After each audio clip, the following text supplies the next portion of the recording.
सारे परदेसी एक जैसे नहीं होते हैं, सारे परदेसी एक जैसे नहीं होते हैं।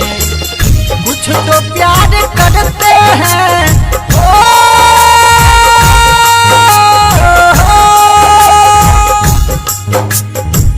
कुछ तो प्यार करते हैं, कुछ आकर भी खोते हैं।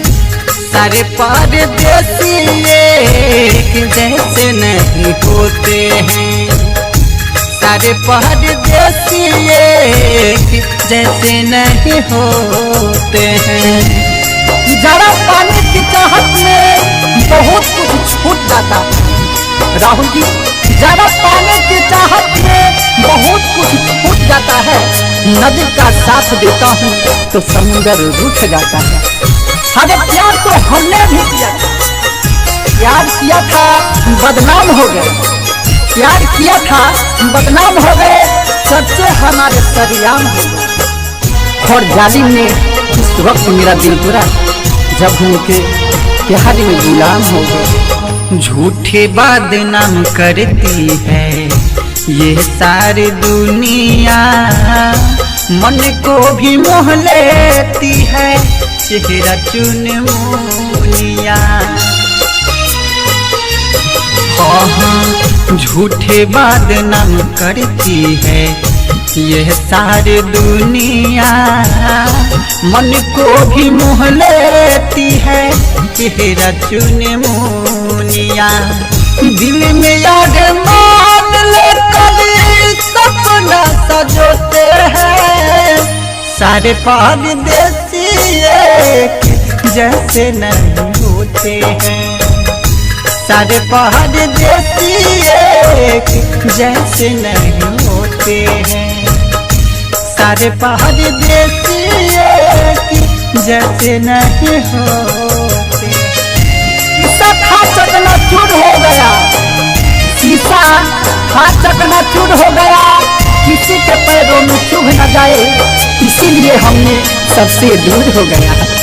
नजरिए हया है, नजरिए कया है, नजरिए हया है, नजरिए कया है, नजरिए हमवत, नजरिए सजा है। नजरिए नजर से मिलाएगा और नजरिए के मारक के भी बच ही न पावेला। ये बाबर भाई तबरेज भाई देखा, आसमां से छोड़ा लाते हैं तारों से छीने के, चोट नहीं लगने देते हैं परदेसी दिल को।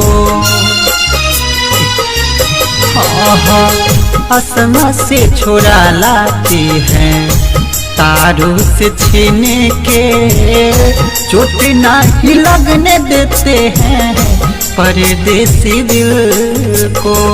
ठोकर जब लगती है जखन दिल को रोते हैं, सारे परदेसी एक जैसे नहीं होते हैं, सारे परदेसी एक जैसे नहीं होते हैं, सारे परदेसी एक जैसे नहीं होते हैं। फूल खिलौना पतझड़ आइल, फूल खिलौना पतझड़ आइल, छूटल खेल तमाशा।